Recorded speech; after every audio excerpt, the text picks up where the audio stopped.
apakah kalian tahu menurut Dr. Konstantinos Varsalinos, 90% perokok menyesal merokok dan 80% perokok pernah mencoba berhenti merokok setidaknya 1 kali.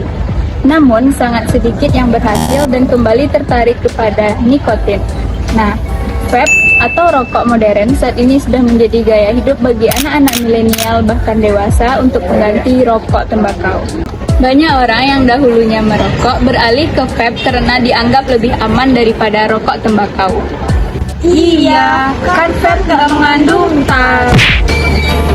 Jika dilihat dari sisi tarnya saja, memang vape lebih aman daripada rokok tembakau. Namun faktanya, vape bekerja mengubah nikotin cair menjadi bentuk uap dengan menggunakan energi listrik kemudian dihirup oleh pengguna. Nah, meskipun elektronik, keduanya sama-sama mengandung nikotin, bahkan pada rokok elektronik kandungannya berbeda-beda dari yang rendah sampai yang tinggi.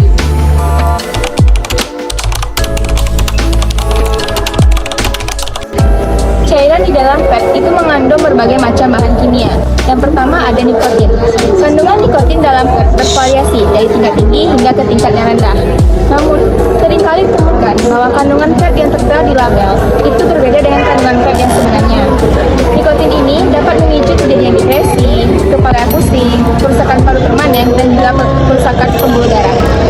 Yang kedua itu ada flavoring atau perisa, seperti diasetil dan asetil propionil, di mana ini ditemukan dalam tingkat yang melebihi batas aman menurut FDA atau Food and Drug Administration. Zat ini dapat menyebabkan terjadinya penyakit pada saluran pernapasan. Selanjutnya ada propylene glycol. Ini merupakan suatu senyawa kimia yang dapat mengiritasi paru-paru dan mata, serta dapat menyebabkan gangguan pada saluran pernapasan seperti asma dan obstruksi paru. Selain itu, vape juga mengandung zat TSNA atau tobacco specific nitrosamine, diethylene glycol atau DEG, benzena, PAH, dan formaldehida yang bersifat karsinogenik atau dapat menyebabkan terjadinya kanker.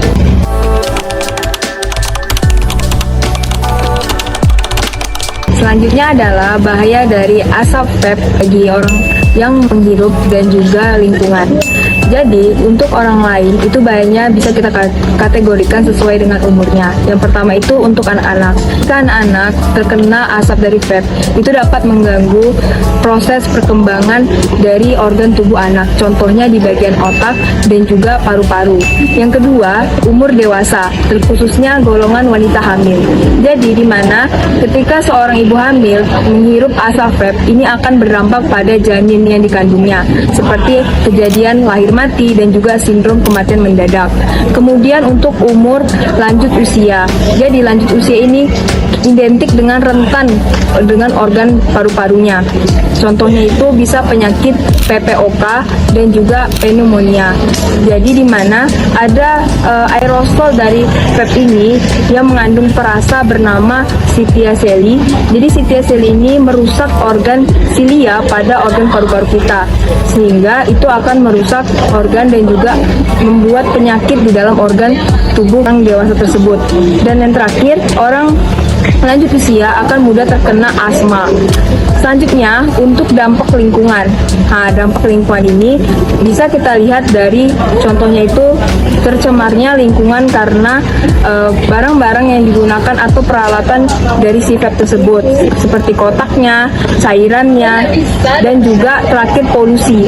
Polusi itu adalah asap yang dikeluarkan dari alat tersebut sehingga tercemarnya udara dan membuat beberapa bakteri atau penyakit, dan itu yang dapat merusak hidup manusia atau organ tubuh manusia.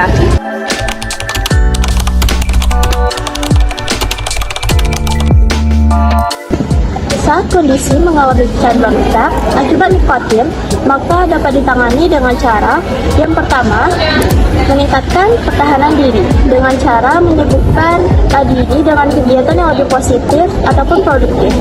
Yang kedua, berhenti secara bertahap, misalnya mengurangi penggunaan vape ataupun mengurangi kadar nikotin yang ada di dalam vape secara bertahap. Selain itu juga dapat dengan bantuan pihak medis seperti dokter, di mana dokter dapat memberikan obat-obatan seperti Ferraniklin ataupun Bupropion untuk membantu berhenti vaping, di mana obat-obatan ini meniru efek nikotin pada tubuh dan mencegah gejala putus zat. Yang kedua ada nicotine replacement therapy, di mana NRT ini dapat diberikan oleh dokter seperti nikotin gum, nikotin patch, ataupun hal lainnya mengandung nikotin dalam kadar rendah. Dan yang terakhir atau yang ketiga ada terapi pelaku, di mana terapis ini dapat membantu pasien mencari faktor yang menyebabkan kenapa ia vaping serta menyusun rencana untuk menghindari faktor-faktor tersebut.